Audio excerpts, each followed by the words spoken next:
예, 안녕하세요. 김노무사TV의 노무사 김승현입니다. 네, 안녕하세요. 정우신 노무사입니다. 예, 반갑습니다.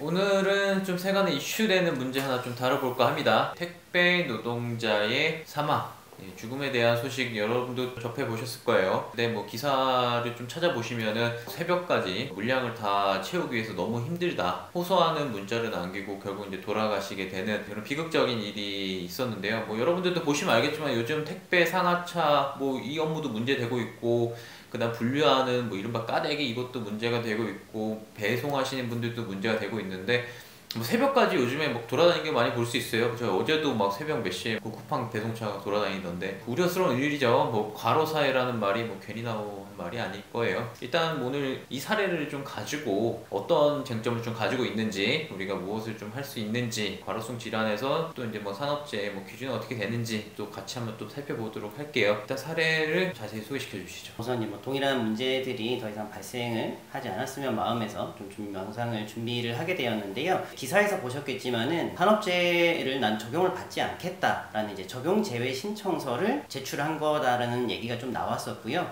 이후에 근로복지공단에서 이제 확인한 결과 이것이 대피를 했다라는 확인이 됐고, 그래서 근로복지공단은 이건 무효기 때문에 이제 산재 절차대로 진행을 하겠다라고 얘기가 나와가지고 택배 노동자와 같은 특수고용 노동자들은 어떻게 산재를 가입해야 되는지 이런 부분에 대해서 좀 말씀을 드리고자 좀 준비를 했고요. 현행법의 이제 산재보험은 근로자인 경우에는 무조건 이제 의무적으로 자동이 가입이 됩니다.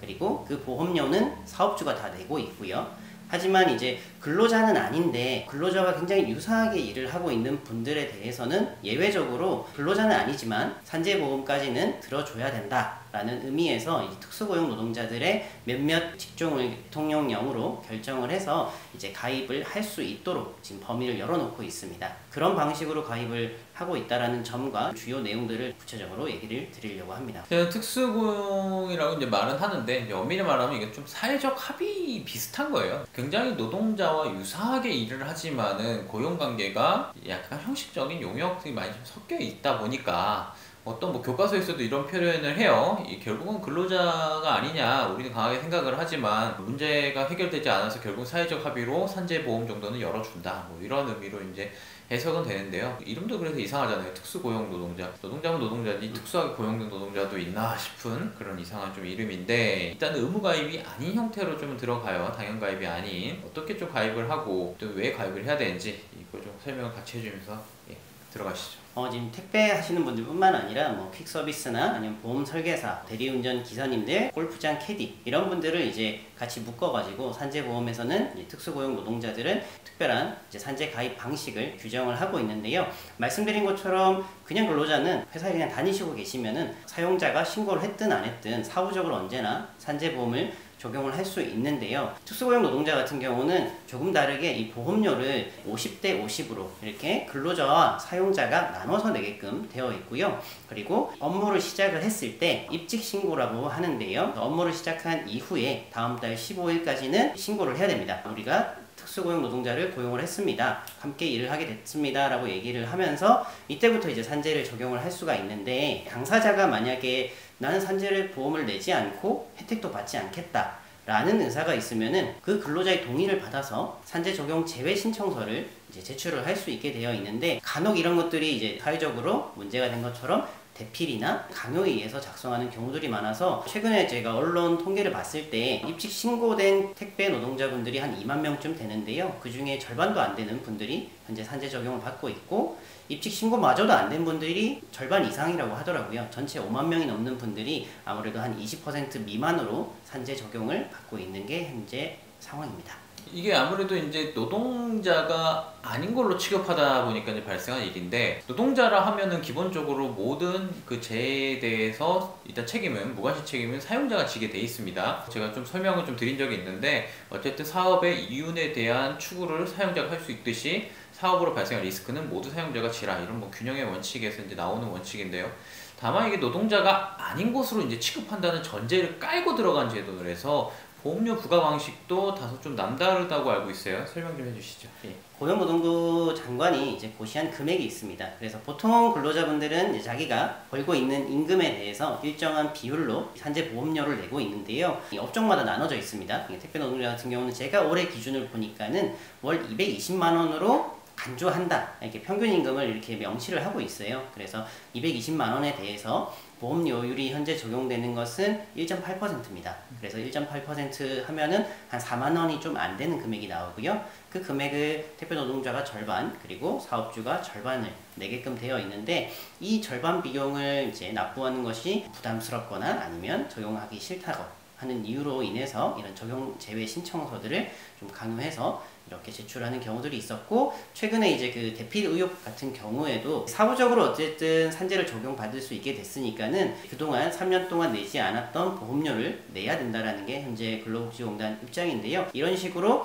적용 제외 신청서를 안 냈으면은 보험료를 냈든 안 냈든 어쨌든 산재는 적용될 수 있습니다. 사후적으로 보험료를 낼 수 있으니까요. 이런 부분 알고 계시면 될 것 같습니다. 그럼 마지막으로 저희가 좀 설명드릴 거는 결국에는 이제 이 택배 노동자의 문제, 과로성 질환일 수도 있고 사실 뭐 좀 더 조사가 돼봐야 되게 알겠지만 기준이 똑같이 적용이 되는지 뭐 이런 것도 좀 설명을 부탁드릴게요. 예. 네, 다른 과로성 질환과 택배 노동자의 경우에도 동일하게 적용은 됩니다. 산재가 적용되기 때문에. 그래서 과로성 질환에 대해서 근로복지공단에서 판단하고 있는 기준은 크게 세 가지로 보고 있고요. 이 부분들은 뭐 전 영상들로도 많이 소개는 해드렸지만은 이제 12주 동안 발생한 만성 과로가 있는지, 그래서 일주 평균 업무 시간이 52시간 이상인지를 판단을 합니다.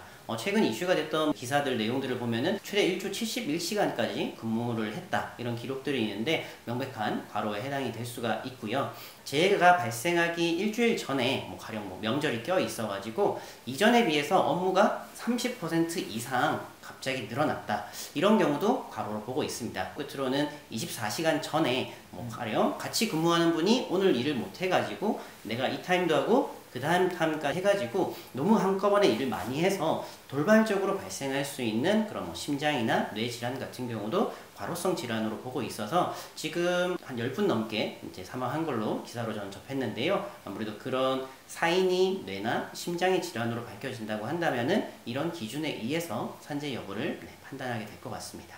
이런 일이 좀 없어야 되겠죠. 뭐 총알 배송, 다음날 배송, 이게 결국은 누군가의 희생을 통해서밖에 이루어질 수 없는 서비스라는 점을 고려해 봤을 때 이게 바른 길로 가는 것인가를 좀 고민을 해볼 필요가 좀 많이 있어 보여요. 어쨌든 산재 적용이 이제 되는 문제가 있고 그나마 이제 보상이 된다 할지라도 결국에는 이 문제가 계속해서 반복해서 터진다면 사실은 이게 시스템 전반적인 문제에서 비롯된 것인데 결국에는 우리 사회가 방향이 좀 잘못되지 않았나 점검은 해봐야 된다는 거죠. 이런 시점이 왔으면은. 예, 오늘 김노무사 TV에서는 특수노동자, 그 중에서도 요즘 문제가 되고 있는 택배 업무에 종사하시는 분들에 대해서 어떤 식으로 이제 가입하고 어떤 식으로 보상이 이루어지나 또는 뭐 과로성 질환도 어떤 기준이 되는가에 대해서 간략히 좀 살펴봤습니다.